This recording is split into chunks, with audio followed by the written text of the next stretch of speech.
Kelly Parker here for this week's installment of MTV, where your word is renewed. I'm here visiting Fred and Elizabeth Mahusai in the great state of Texas, and the Lord has used this weekend mightily in my life. You know, it's not by chance that this is actually my renewal month in Premier to start our 13th year. See, 12 years ago, this very month, I was a newlywed. I was 23 years old. I was working a full-time job. I was naive in the ways of the world.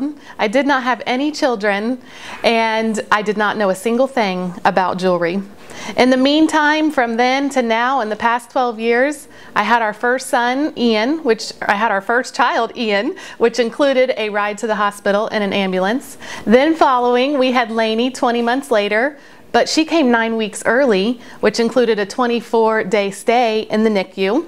I watched as my childhood best friend laid her 7-day-old daughter to rest, and most recently in December, I lost my mother-in-law suddenly.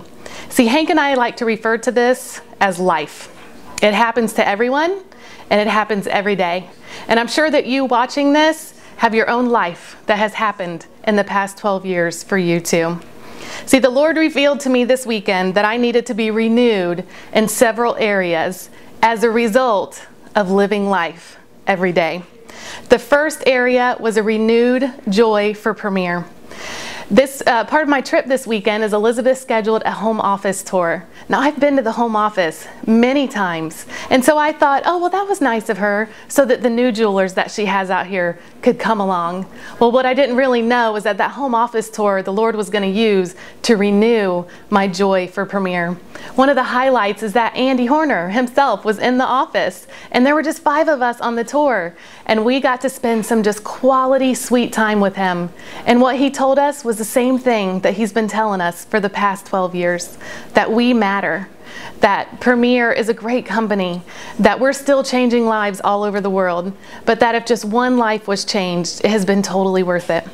We next got to have lunch with Tim Horner. He stopped at our lunch table in his busy, busy day in the office, and he reminded us and assured us that they know that our family depends on the income from Premier, that they know that your family depends on the income from Premier. And that was just so wonderful to hear, that they are continually every day working for us. Joan has always told us to count it all joy. And that verse actually comes from James 1, 2, and 3. And so in our businesses, we have to count it all joy every day. In the good times, which is easy to count it all joy, and in the rough times, and the times that we're frustrated, we have to count it all joy. For example, this week, you may have felt frustration over the update to the jeweler website.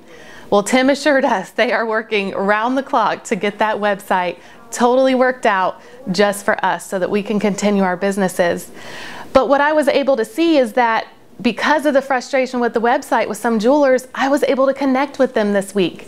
I was able to count it all joy that the website caused frustration so that I had time to talk to some of my precious jewelers that maybe we wouldn't have gotten to talk this week.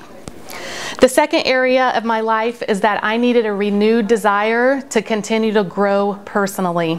See, early on in our business, I didn't know what personal growth was. I had never heard of it.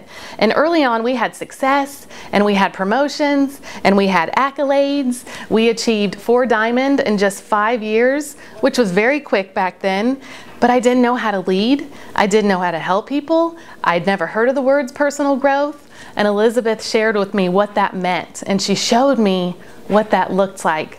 And what I knew is that we got to 4 diamond on our hard work and charisma, but we weren't going to be able to stay in leadership or to grow with just hard work and charisma. So we had to start reading things and learning things and growing personally.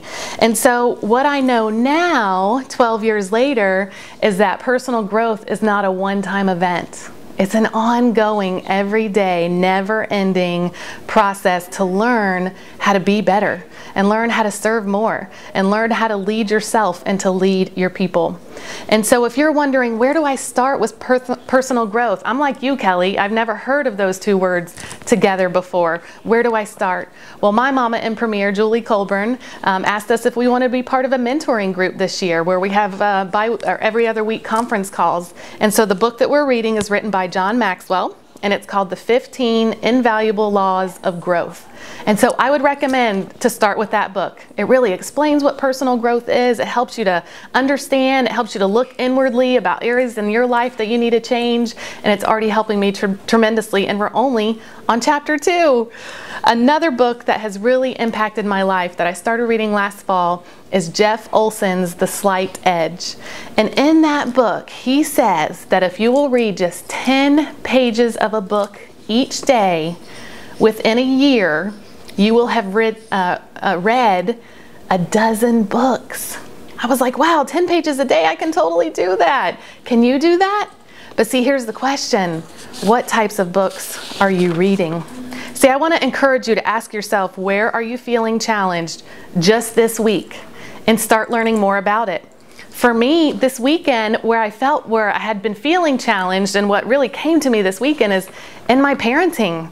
See, if you're a parent, you know that you love being a parent, and I love being a parent. But I was frustrated in the day-to-day parenting. And see, there's a difference. And I didn't want to be frustrated. My kids are 8 and 6, and I don't want to be frustrated. I don't have them, for very much longer, really. Everybody says it's going to go by in the blink of an eye, and I really believe that. And so I started reading a book this weekend that really just opened my eyes to things that I had learned in a class I took a couple years ago, but it also is teaching me some new things that I really just can't wait to implement. I'm not sure what my kids are going to think when I get home, but I can't wait to get home and start using it. And finally, I needed to be renewed in fulfilling my purpose. See, this one hit home for me. See, Hank and I have a desire to move from Florida, our home, where we've lived our entire lives, to somewhere else. We kind of hope it's the great state of Texas, to be honest, but we'll go where the Lord sends us.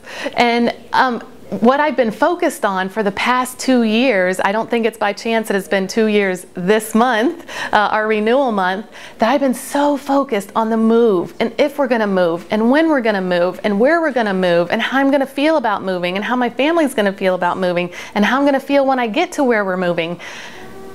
All of those things that has been in our desire, been the desire of our heart. I've been so focused on that I haven't been focused on fulfilling my purpose, fulfilling God's purpose for my life. And ultimately, I know that my purpose is to bring glory to Him in all areas of my life, in my marriage, and in my business, and in my parenting, and in my health, every day. But because I've been so focused on all those things, I stopped seeking God's will for my life today.